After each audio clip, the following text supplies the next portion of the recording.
Hello and welcome. I'm Saeed from StoryPlanet.net. Dive right into the essence of the most captivating books without reading them cover to cover. Whether you're on the go, at the gym, or just relaxing at home, we offer you a unique and enriching listening experience. Today, we are exploring the book, How Mumbo-Jumbo Conquered the World, a creation by Wheen. How Mumbo-Jumbo Conquered the World, 2004, delves into irrational trends that have infiltrated and corrupted contemporary society. The book explores various flawed philosophies, ranging from 1980s neoliberal political and economic beliefs to New Age leaders promoting superficial guidance and unfounded optimism. Before we delve into these revelations, it's interesting to note that Wheen, an acclaimed author and journalist, is known for his insightful writings on Karl Marx. He frequently contributes to The Guardian. With 6 key ideas to unveil, brace yourself for a deep dive into this captivating book on StoryPlanet.net.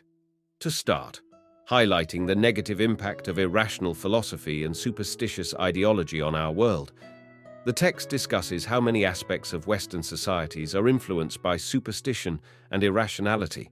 It touches on economic superstitions, contributing to income inequality, advising caution against post-structuralism, and refuting the clash of civilizations theory. Key idea number 1, neoliberalism, the prevailing economic theory, is detrimental to society. Neoliberalism, linked to trickle-down economics, favors free markets over government intervention. It gained popularity in the 1980s, claiming that wealth accumulation by the rich benefits all social classes, but this theory has proven ineffective. Examples include Thatcher's policies causing negative economic impact in the UK, and Reagan's tax cuts leading to debt and job losses in the US, ultimately harming the working and middle classes. Key idea number 2, self-help literature is criticized for being a product of neoliberalism and considered by some as a waste of money. Self-help books gained popularity during economic turmoil. Many bestsellers lack original ideas, such as Tony Robbins, who presents common-sense principles as groundbreaking. Successful self-help authors, like Deepak Chopra, earn millions despite selling wisdom rooted in irrational ideas. These authors attract interest by presenting ideas appealingly, even if their content lacks substance. Success in the modern world involves packaging ideas effectively rather than their originality. Key idea number 3, the theories of end of history or clash of civilizations oversimplify and misrepresent the complexities of the world. Self-help icons and academics gain fame through flamboyant rhetorical styles rather than genuine contributions. The end-of-history theories by scholars like Fukuyama and Huntington rely on emotional manipulation rather than factual accuracy. These theories lack grounding in reality as they oversimplify complex historical events and cultural distinctions. Fukuyama's book, The End of History and the Last Man, and Huntington's book, The Clash of Civilizations, both present flawed arguments that fail to stand up to logical scrutiny. Their theories are critiqued for inaccuracies and oversights, undermining their credibility. Key idea number 4, be cautious of post-structuralist ideas. Post-structuralism emerged in the 1980s as a philosophical stance that challenges stable meanings, emphasizing constant change and interpretations in all systems.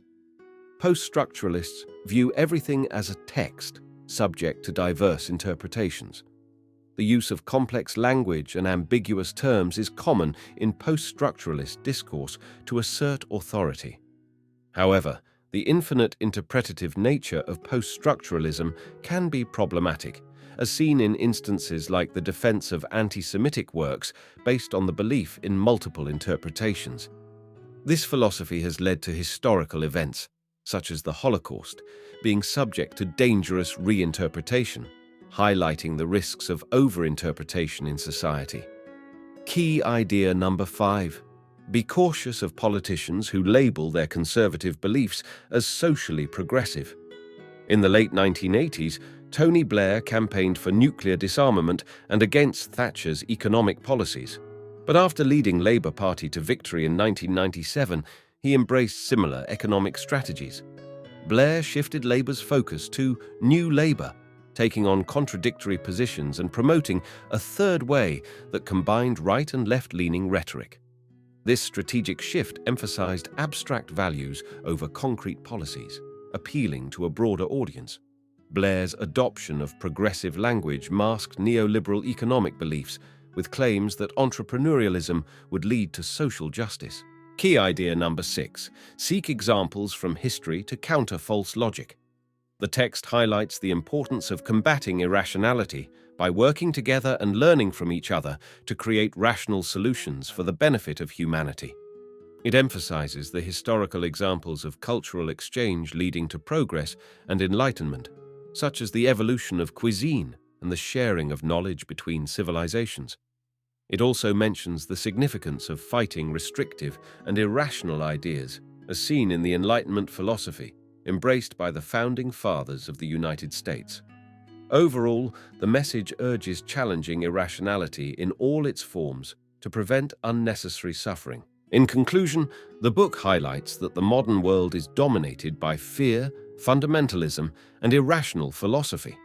It criticizes the economy's reliance on disproven, trickle-down theories and universities filled with dogmatic intellectuals.